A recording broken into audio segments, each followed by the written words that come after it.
Hello मेरे प्यारे साथियों, परवीन स्टडी क्लासेज के यूट्यूब चैनल में आप सभी का स्वागत है। मेरे प्यारे दोस्तों, आज हम लोग सीखेंगे वेव मोशन। फिजिक्स में हम लोग सीखेंगे वेव मोशन के बारे में। क्या होता है वेव मोशन, मतलब तरंग गति क्या होता है, इसके बारे में आज सीखेंगे। कितने प्रकार के तरंग गति होते हैं। तो मेरे प्यारे साथियों, यदि आप चैनल पर नए हैं तो चैनल को सब्सक्राइब जरूर कर दीजिए और साथ ही साथ बेल आइकन को भी प्रेस कर दीजिए और दोस्तों को शेयर करना ना भूलिए। मेरे प्यारे दोस्तों, इससे पहले हम लोग ये साइंस सीरीज चला रहे हैं बीएसएससी सीजीएल 3 और आने वाले 68th बीपीएससी को मद्देनज़र में रखते हुए जो 30 प्रश्नों का साइंस का वेटेज रहता है, तो मेरे प्यारे साथियों बहुत ही इंपॉर्टेंट और ख़ास हो जाता है। इससे पहले बहुत सारे वीडियोज आपको साइंस सीरीज करा करके प्ले लिस्ट बना करके दिया हुआ है। तो आप चैनल पर नए हैं तो चैनल को जरूर सब्सक्राइब कर दीजिए। चलिए मेरे प्यारे साथियों, सीखते हैं एक एक प्रश्न के वेव मोशन के बारे में, तरंग गति के बारे में। और पहले प्रश्न से शुरू करते हैं। कहता है निम्न में से कौन सी यांत्रिक तरंग है। तो कौन सा यांत्रिक तरंग है। यांत्रिक तरंग कहने का मतलब क्या हुआ कि मैकेनिकल वेव्स। मैकेनिकल वेव्स क्या होता है, यांत्रिक तरंग क्या होता है, इसके बारे में थोड़ा सा हम लोग डिटेल से चर्चा कर लेते हैं। तो यांत्रिक तरंगे वे तरंगे होती है जो किसी पदार्थिक माध्यम अर्थात ठोस, द्रव एवं गैस में संचरित होती है, यांत्रिक तरंगे कहलाती है ना। यांत्रिक तरंगे दो प्रकार की होती है, ये भी जान लीजिए। और यांत्रिक तरंगों के किसी माध्यम में संचरण के लिए आवश्यक है कि माध्यम में प्रत्यास्था व जड़त्व के गुण मौजूद हों, है ना। तो समझ गए होंगे यांत्रिक तरंगे के बारे में, मतलब जो ठोस, द्रव और गैस में संचरित होती है। तो बताइए रेडियो तरंग क्या यांत्रिक तरंग है, एक्स किरणें, प्रकाश तरंगे या ध्वनि तरंगे। तो एक्स किरणें, एक्स तरंगे जो हैं, एक्स वेव्स जो हैं, ये निर्वात में गमन करते हैं। रेडियो तरंग भी निर्वात में गमन करते हैं और प्रकाश तरंगे भी निर्वात में गमन करते हैं।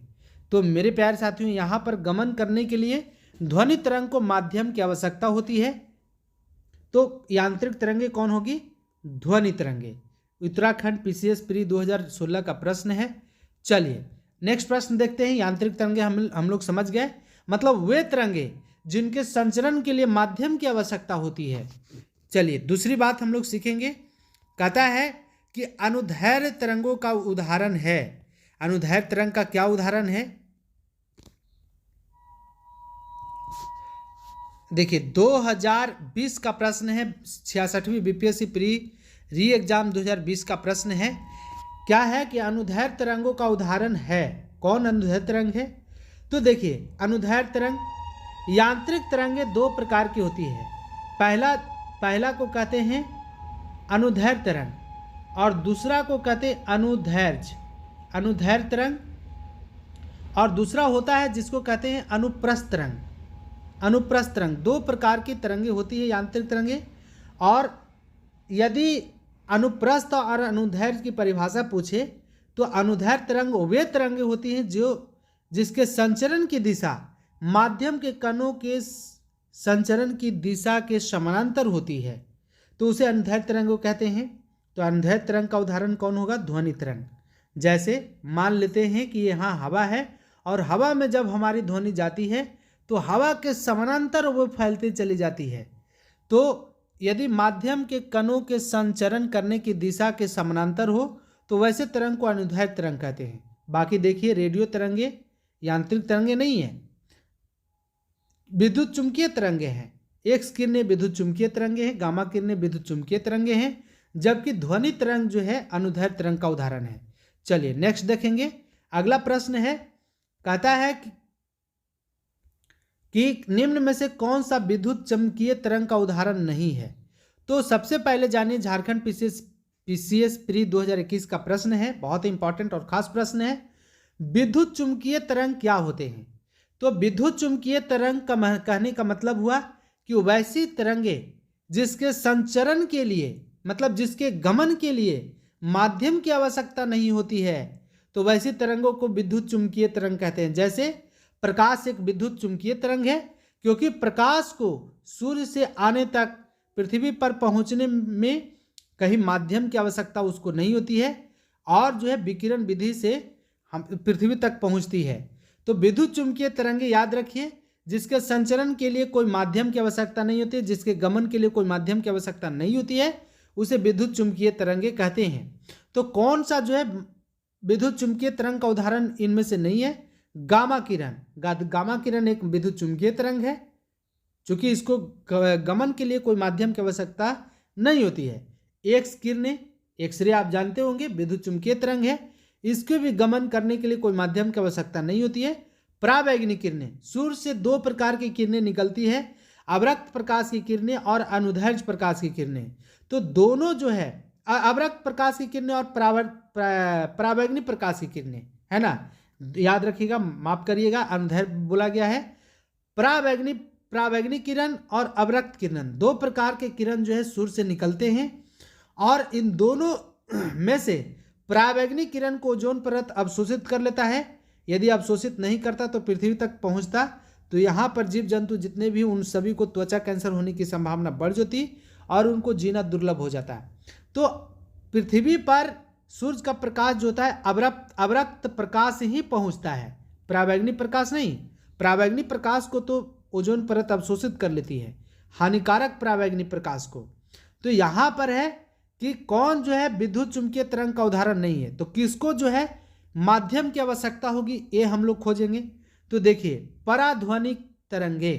पराध्वनिक कहने का मतलब जैसे ही कोई माध्यम है और यहाँ पर कोई ध्वनि स्रोत है, यहाँ से जब ध्वनि निकली तो यहाँ से जो टकरा करके पुनः लौट करके जो आ रही है, इसी को हम लोग पराध्वनिक तरंग कहते हैं, है ना, इको कहते हैं।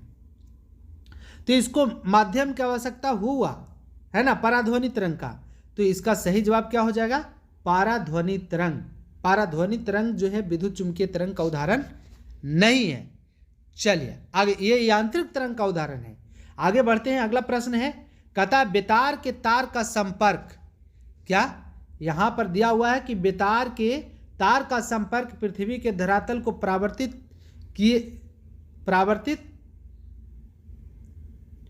किया जाता है। किसके द्वारा परावर्तित किया जाता है? तो ट्रोपोस्फीयर के द्वारा।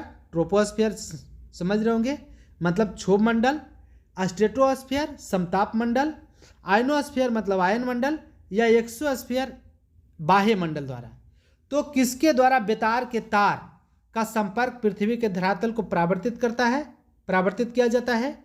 तो आयनोस्फीयर के द्वारा, मतलब आयन मंडल के द्वारा जो है बेतार के तार का संपर्क पृथ्वी के धरातल को परावर्तित किया जाता है। चलिए आगे बढ़ते हैं, अगला प्रश्न देखते हैं मेरे प्यारे साथियों। बहुत ही इंपॉर्टेंट प्रश्न है, खास प्रश्न है, एग्जाम पॉइंट ऑफ व्यू से बहुत ही इंपॉर्टेंट और खास है। तो चैनल पर नए हैं तो चैनल को जरूर सब्सक्राइब कर दीजिए, साथ ही साथ बेल आइकन को भी प्रेस कर दीजिए। चलिए यहाँ पर दिया हुआ है मेरे प्यारे साथियों कि कौन सी तरंगे शून्य में संचरण नहीं कर सकती है। तो देखिए, शून्य में संचरण करेगी कौन? तो कौन करेगी? विद्युत चुंबकीय तरंग, इलेक्ट्रोमैग्नेटिक वेव, विद्युत चुंबकीय तरंग जो है ये जो है शून्य में संचरण कर सकती है। क्यों? क्योंकि विद्युत चुंबकीय तरंग को गमन करने के लिए कोई माध्यम की आवश्यकता नहीं होती है। तो यह जो है निर्वात में भी गमन कर सकता है, जैसे प्रकाश विद्युत चुंबकीय तरंग है, क्योंकि प्रकाश के गमन के लिए कोई माध्यम की आवश्यकता नहीं होती है। तो कौन शून्य में संचरण नहीं कर सकता, गमन नहीं कर सकता है? तो देखिए, ऊष्मा तो जरूर कर सकता है, ऊष्मा शून्य में संचरण कर सकता है। इलेक्ट्रोमैग्नेटिक कहने का मतलब विद्युत चुंबकीय तरंग, ये भी शून्य में संचरण कर सकता है, मतलब गमन कर सकता है। प्रकाश शून्य में गमन कर सकता है, चूंकि सूर्य के प्रकाश की किरणें जो है पृथ्वी पर जो है किसके द्वारा? विकिरण विधि द्वारा, है ना, मतलब निर्वात होने के बावजूद भी विकिरण विधि द्वारा पृथ्वी तक पहुंचती है। तो इन सभी के लिए माध्यम की आवश्यकता नहीं हुई। लेकिन ध्वनि तरंग के गमन के लिए माध्यम की आवश्यकता होती है, और हवा में उत्पन्न ध्वनि तरंग जो होता है, हवा में उत्पन्न ध्वनि तरंग अनुदैर्ध्य तरंग का उदाहरण होता है, लॉन्गिट्यूडिनल वेव का उदाहरण होता है ना। तो कौन सी तरंगे? ध्वनि तरंग जो है शून्य में संचरण नहीं कर सकता, निर्वात में संचरण नहीं कर सकता है। तो इस प्रश्न का सही जवाब हो जाएगा ऑप्शन नंबर सी। मेरे प्यारे साथियों, नेक्स्ट है, यहाँ पर दिया हुआ है कि यूपी पीसीएस प्री 2005 का प्रश्न है, कॉस्मिक किरणों के संबंध में निम्न में से कौन सा कथन सही नहीं है। कॉस्मिक किरणों के संबंध में कौन सा कथन सही नहीं है। तो मेरे प्यारे साथियों, ये विद्युत चुंबकीय तरंगे होती है, कॉस्मिक किरणें विद्युत चुंबकीय तरंगे होती है, ये सही नहीं है।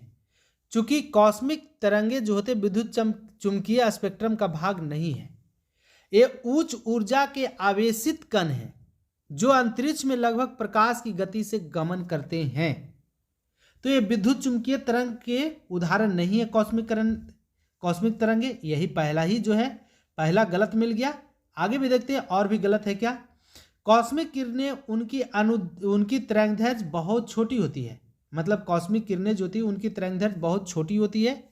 और कॉस्मिक तरंग की तरंगदैर्घ्य कितना होता है, तो कॉस्मिक तरंग की बात करें या दृश्य तरंग की बात करें तो इसका तरंगदैर्घ्य होता है 3.9 से लेकर के 3.9 गुने 10⁻⁻7 मीटर से लेकर के कितना तक होता है 7.8 गुने 10 के पावर 7.8 गुने 10 के पावर -7 मीटर तक। तो याद रखिए, इनकी तरंगदैर्घ्य बहुत छोटी होती है। ये बहुत अधिक ऊर्जा वाले आवेशित कणों से बनी होती है, बिल्कुल सही है।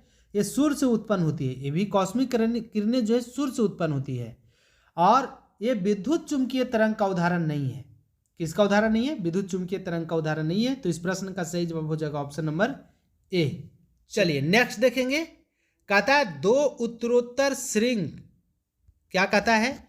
दो उत्तरोत्तर श्रृंग अथवा दो उत्तरोत्तर गर्त के बीच की दूरी को क्या कहते हैं? जैसे देखिए, यांत्रिक तरंगे दो प्रकार की होती है। पहला होता है जिसको कहते हैं अनुप्रस्थ तरंग, अनुप्रस्थ तरंग, और दूसरा होता है कौन? दूसरा होता है अनुदैर्घ्य तरंग।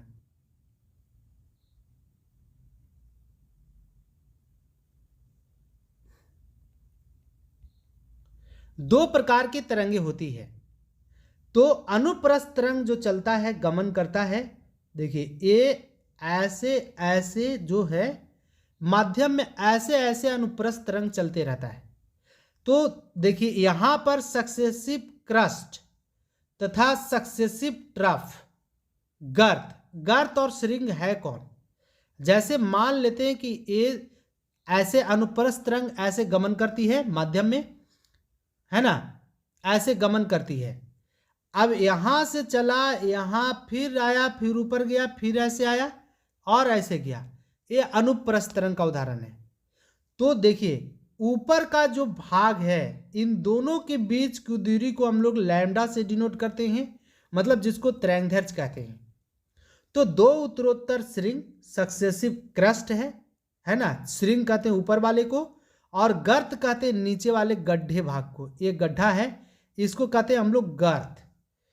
तो दो श्रृंग मतलब क्रस्ट, तो श्रृंग कौन होगा? ऊपर वाले, है ना, श्रृंग अथवा दो उत्तरोत्तर गर्त सक्सेसिव ट्रफ। तो ये सक्सेसिव ट्रफ हुआ, मतलब दो गर्त, दो गड्ढे के बीच की दूरी को हम लोग तरंगदैर्घ्य कहेंगे। दो श्रृंगों के बीच की दूरी को हम लोग क्या कहेंगे? तरंगदैर्घ्य कहेंगे। मतलब अनुप्रस्थ तरंग जो है ऐसे गमन, अदम इक्वल साइज में ऐसे गमन करते रहता है, अनुप्रस्थ तरंग, याद रखिएगा। तो दो श्रृंगों के बीच की दूरी को तरंगदैर्घ्य कहते हैं, इसको श्रृंग कहते हैं, और नीचे वाले को कहते हैं गर्त, जिसको ट्रफ्स कहते हैं। तो दो ट्रफ्स या दो श्रृंग के बीच की दूरी को हम लोग तरंगदैर्घ्य कहते हैं, लैम्डा से जिससे डिनोट किया जाता है। तो उनके बीच की दूरी को क्या कहेंगे? तरंगदैर्घ्य कहते हैं, वेवलेंथ कहते हैं। समझ गए होंगे। और अनुदैर्घ्य तरंग जो चलता है, अनुदैर्घ्य तरंग माध्यम के संचरण की दिशा के समानांतर चलता है। जैसे हवा में उत्पन्न ध्वनि तरंग अनुदैर्घ्य तरंग का उदाहरण है। तो 45वीं बीपीएससी प्री 2002 का प्रश्न था, समझ गए होंगे। दो प्रकार के तरंगे होती है, एक होता है अनुप्रस्थ तरंग जिसके संचरण मतलब गमन की दिशा ऊपर नीचे होता है, और दो ऊपर श्रृंगों के बीच की दूरी को तरंगदैर्घ्य कहते हैं। दो गर्तों के बीच की दूरी को भी तरंगदैर्घ्य कहते हैं, गर्त नीचे वाले भाग को और श्रृंग ऊपर वाले भाग को। ये हो गया अनुप्रस्थ तरंग। अनुदैर्घ्य तरंग की बात करें तो अनुदैर्घ्य तरंग माध्यम के संचरण करने की दिशा के समानांतर संचरण करता है, तो उसे अनुदैर्घ्य तरंग कहते हैं। तो ये अनुदैर्घ्य तरंग हो गया, वो अनुप्रस्थ तरंग हो गया। तो यहाँ पर क्या हो गया, इस प्रश्न का सही जवाब हो जाएगा ऑप्शन नंबर बी, मतलब दो उत्तरोत्तर गर्त के बीच की दूरी को क्या कहते हैं, तरंगदैर्घ्य कहते हैं, या दो उत्तरोत्तर श्रृंग सक्सेसिव क्रेस्ट के बीच की दूरी को हम लोग गर्त कहते हैं, श्रृंग कहते हैं। चलिए नेक्स्ट देखेंगे। नेक्स्ट क्या है, कहता विद्युत चुंबकीय तरंगे।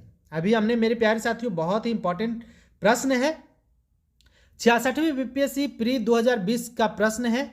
यहां पर दिया हुआ कि विद्युत चुंबकीय तरंग। अब आप तो समझ गए होंगे अब तक कि विद्युत चुंबकीय तरंग क्या होता है, मतलब वैसी तरंगे जिसके गमन करने के लिए कोई माध्यम की आवश्यकता नहीं होती है, तो उसे विद्युत चुंबकीय तरंग कहते हैं। अब विद्युत चुंबकीय तरंग जो होता है, प्रकाश भी विद्युत चुंबकीय तरंग है, और विद्युत चुंबकीय तरंगों का वेग जो होता है, गति जो होता है, निर्वात में प्रकाश की चाल के बराबर होता है। और निर्वात में प्रकाश की चाल कितनी होती है, ये हमने पिछले वीडियो में बहुत ही अच्छे तरीके से समझाया है, बताया है। तो मेरे प्यारे साथियों, आप उन वीडियोज को नहीं देखे तो जाकर जरूर देखिए। तो विद्युत चुंबकीय तरंगों का वेग निर्वात में प्रकाश की चाल के बराबर होता है, और निर्वात में प्रकाश की चाल 3 × 10⁻8 मीटर प्रति सेकेंड होता है। मतलब 3 × 10⁻, प्लस में 3 × 10⁸ मीटर प्रति सेकेंड। प्रति सेकंड कहने का मतलब 3 × 10⁸ और मीटर प्रति सेकंड, मीटर ऊपर में और बट्टा में नीचे सेकंड, तो सेकंड ऊपर चला जाएगा तो क्या हो जाएगा, इसको हम और भी लिख सकते हैं अच्छे तरीके से, 3 × 10⁸ मीटर, और प्रति सेकंड को हम पावर नीचे +1 था, ऊपर गया तो -1 हो गया। तो 3 × 10⁸ मीटर प्रति सेकंड कहें या s इनवर्स कहें, दोनों में से दोनों बात सही है। तो विद्युत चुंबकीय तरंगों का वेग जो होता है प्रकाश के वेग के बराबर होता है, और निर्वात में प्रकाश की चाल के बराबर, और निर्वात में प्रकाश की चाल होता है 3 × 10⁸ मीटर। प्रश्न का सही जवाब हो जाएगा मेरे प्यारे साथियों, इस प्रश्न का सही जवाब क्या हो जाएगा, तो इस प्रश्न का सही जवाब हो जाएगा 3 × 10⁸ मीटर प्रति सेकेंड। चलिए आगे बात करते हैं। अगला कहता है कि क्रिस्टल की संरचना जानने के लिए किसको प्रयोग में लाया जाता है। अब क्रिस्टल क्या होता है, क्रिस्टलाइजेशन क्या होता है, ये आपको जानना जरूरी है। क्रिस्टल कहने का मतलब, क्रिस्टल आप समझते होंगे कि क्रिस्टल क्या होता है। तो क्रिस्टल जो होता है मणि विज्ञान, मतलब एक प्रायोगिक विज्ञान है जिसमें क्रिस्टलों में परमाणुओं के विन्यास का अध्ययन किया जाता है। तो क्रिस्टल की संरचना जानने के लिए किसको प्रयोग में लाया जाता है, तो किसको प्रयोग में लाया जाता है, तो ये है एक्स किरणों का। किसका प्रयोग में, एक्स किरणों का। और एक्स किरण कौन सी किरण है, विद्युत चुंबकीय तरंग है। तो क्रिस्टलों की संरचना जानने के लिए एक्स किरणों का प्रयोग करते हैं। चलिए नेक्स्ट देखेंगे। अगला है, कहता है एक रडार जो शत्रु के वायुयान की उपस्थिति का पता लगाता है, प्रयोग करता है। मतलब रडार जो है शत्रु के वायुयान की उपस्थिति का पता लगाता है, और पता लगाने में किसका प्रयोग करता है, प्रकाश तरंग का, रेडियो तरंग का, ध्वनि तरंग का, या कर्णातीत तरंग का। तो किसका प्रयोग करेगा, तो मेरे प्यारे साथियों इसका सही जवाब क्या हो जाएगा, इसका सही जवाब होगा रेडियो तरंगों का। रेडियो तरंगे मतलब रडार क्या है, रडार क्या है, रडार। तो रडार जो है एक ऐसी प्रणाली है जिसमें विद्युत चुंबकीय तरंगे, विशेषतः रेडियो तरंगों की सहायता से स्थिर एवं गतिमान दोनों प्रकार की वस्तुओं की रेंज, ऊंचाई, दिशा एवं गति का पता लगाया जाता है। याद रखिएगा, रडार एक ऐसी युक्ति है जिसमें विद्युत चुंबकीय तरंगे, विशेषतः रेडियो के, कौन सा, रेडियो तरंगों की सहायता से स्थिर एवं गतिमान दोनों प्रकार की वस्तुओं की रेंज, ऊंचाई, दिशा एवं गति का पता लगाया जाता है। तो इस प्रश्न का सही जवाब क्या हो जाएगा, रेडियो तरंगे। चलिए नेक्स्ट देखेंगे। अगला प्रश्न है मेरे प्यारे साथियों, यहां पर कहता है कि निम्नलिखित में से किस एक प्रकार की तरंगों का प्रयोग रात्रि दृष्टि उपकरण में किया जाता है? रात्रि दृष्टि उपकरण में। तो इस प्रश्न का सही जवाब क्या हो जाएगा? अवरक्त प्रकाश की तरंगों का प्रयोग रात्रि दृष्टि उपकरण में किया जाता है। और अवरक्त तरंगे कैसी तरंगे हैं? विद्युत चुंबकीय तरंगों का एक प्रकार है। इनकी तरंगदैर्घ्य जो होती है दृश्य प्रकाश से कम होती है, मतलब अधिक होती है, सॉरी। इनका प्रयोग लक्ष्य ढूंढने, निरीक्षण, रात्रि दृष्टि आदि के लिए सैनिकों द्वारा किया जाता है। किसका? अवरक्त तरंगे का। तो इस प्रश्न का सही जवाब हो जाएगा ऑप्शन नंबर सी। चलिए आगे बढ़ते हैं। अगला प्रश्न है, कहता है एएफएम, प्रतिदिन आप एफएम को सुनते होंगे। आरएएस, आरटीएस मतलब प्री 2013 का प्रश्न है। कहता है एफएम, एफएम मतलब फ्रीक्वेंसी मॉडल। एफएम का प्रसारण सेवा में प्रयुक्त होने वाले आवृत्ति बैंड का प्रास होता है। तो कितना से कितना हर्ट्ज होता है? Mega hertz. तो मेरे प्यारे साथियों इस प्रश्न का सही जवाब हो जाएगा 88 से 108 मेगा हर्ट्ज। इतने इन दोनों मेगा हर्ट्ज के बीच ही एफएम का बैंड जो होता है, एफएम का चैनल जो होता है मतलब कैच करता है। चलिए नेक्स्ट देखेंगे अगला प्रश्न। अगला कहता है कि सीटी स्कैन करने में प्रयोग में लाई जाती है। तो सीटी स्कैन करने में प्रयोग में कौन सी किरणें लाई जाती है, तरंगे लाई जाती है? अवरक्त किरणें, प्रासर्वे तरंगे, एक्स किरणें या दृश्य प्रकाश की दृश्य प्रकाश। तो इस प्रश्न का सही जवाब क्या हो जाएगा? CT scan. सीटी स्कैन कहने का मतलब ये मस्तिष्क के लिए किया जाता है ना। और सीटी स्कैन जो होता है मस्तिष्क के लिए, और सीटी स्कैन का फुल फॉर्म, सीटी का फुल फॉर्म होता है कंप्यूटेड, क्या? Computed tomography. टी से हो जाएगा tomography, computed tomography CT scan का फुल फॉर्म होता है। तो सीटी स्कैन में कौन सी तरंगे किरणें प्रयोग में लाई जाती है? तो ये लाई जाती है एक्स किरणें। कौन सी किरणें? एक्स किरणें। और सीटी स्कैन का फुल फॉर्म क्या होता है? Computed tomography. और इसमें जो प्रयोग में लाई जाती है एक्स किरणें लाई जाती है। तो ये तो थे मेरे प्यारे साथियों ध्वनि तरंगे से बहुत ही इंपॉर्टेंट और खास मोस्ट इंपॉर्टेंट क्वेश्चन।